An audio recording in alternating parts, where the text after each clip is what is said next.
ഇടുക്കി ജില്ലയിൽ സിറ്റിംഗ് MLA-മാരെ തന്നെ ഇത്തവണയും മത്സരിപ്പിക്കാനാണ് CPM-ന്റെ തീരുമാനം. ഉടുമ്പൻചോലയിൽ M മണിയും ദേവികുളത്ത് A രാജയും മത്സരിക്കും. ജില്ലാ സെക്രട്ടേറിയറ്റ് പ്രാഥമിക പട്ടിക സംസ്ഥാന നേതൃത്വത്തിന് സമർപ്പിച്ചു. മുഹമ്മദ് ആഷിഖാണ് വിവരങ്ങൾ നൽകാനുള്ളത്. ആഷിഖ്, M മണിയുടെ കാര്യത്തിൽ എന്തെങ്കിലും സംശയം ഉണ്ടോ? കാരണം അദ്ദേഹത്തിന്റെ ആരോഗ്യസ്ഥിതി വീണ്ടും ഒരു അംഗത്തിന് അനുവദിക്കുന്നുണ്ടോ?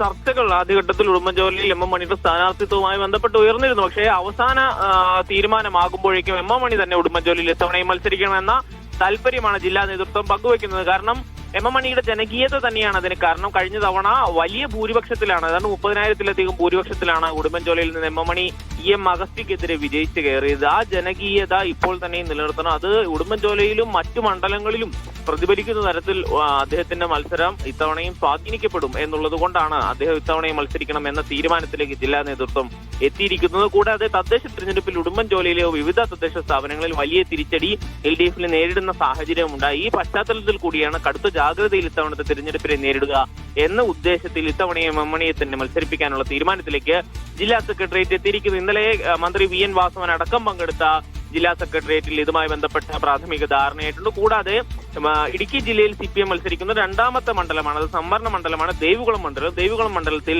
A രാജയെ തന്നെ ഇത്തവണയും മത്സരിപ്പിക്കും. കഴിഞ്ഞ തവണയാണ് A രാജ ആദ്യമായി മത്സരിക്കുന്നത്. വീണ്ടും ഒരു തവണ കൂടി A രാജയ്ക്ക് സീറ്റ് നൽകാനുള്ള തീരുമാനമാണ് CPM എടുത്തിരിക്കുന്നത്.